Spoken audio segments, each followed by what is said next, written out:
Eto na kaya ang isa sa mga paraan ng ating Pangulong Ferdinand Bongbong Marcos Jr. para makipag-ayos sa mga Duterte? Gawin ko na lang ay magpapaalam ako sa international sa ICC. Hindi pumunta ang consul natin. Ating Pangulong Roa Rodrigo Duterte, makakabalik na nga ba ng Pilipinas? So yon, kumusta na po kayo mga kababayan? So napakagandang balita po ng pag-uusapan natin ngayon. Pero bago po natin tatalakayin yan, ay huwag nyo pong kalimutan mag-subscribe at syempre mag-like at share na rin po ang ating video na ito. Kung matatandaan po natin mga kababayan, sinagot nga po ng ating Pangulo na si Ferdinand Bongbong Marcos Jr. ang isang interview kung willing daw po ba ito na makipagbati o makipag-ayos po sa mga Duterte. Agad naman niya itong sinagot na willing siya makipag-reconcile. So ang tanong po dito ng karamihan, sa anong paraan para makapag-ayos pa ang Duterte at Marcos? Tapos lamang ng midterm election ay nanalo nga po itong ating dating Pangulo bilang alkalde po ng Davao City, na kung saan ay nakakuha siya ng boto ng 662,000. Dahil nga po dyan sa pagkapanalo ng ating dating Pangulong Duterte bilang alkalde po ng Davao, ay kinakailangan niya po na mag-oath taking bilang Davao City Mayor.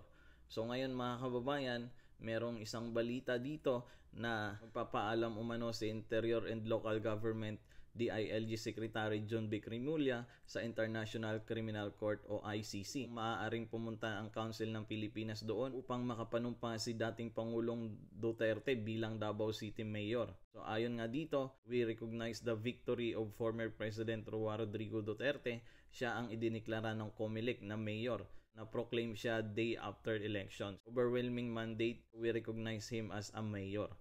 Ayon nga po dito kay Rimulya. Para sa buong detalye, panoorin po natin itong interview po ni Secretary DILG John Vic Rimulya. Ano po yung magiging setup ngayon sa Davao with the situation sa mayor? We recognize the victory of former President PRD. Siya ang dineklara ng COMELEC na mayor. Dinalaga siya, na-proclaim siya a day after elections. Overwhelming mandate.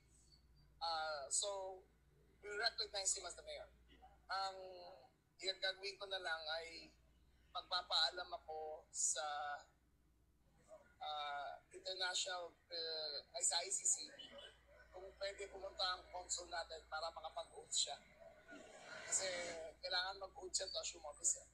So, in his absence, the vice mayor will be there. Pero ang number one concern namin makapag-oath siya as mayor. Pero paano yung magiging setup sa work from Hindi. Kailangan physically present ka eh. So, in his incapacity na hindi na kayang magsilbi, ang vice mayor muna ang so si Vice Mayor President? But we recognize former PRD as the duly elected mayor.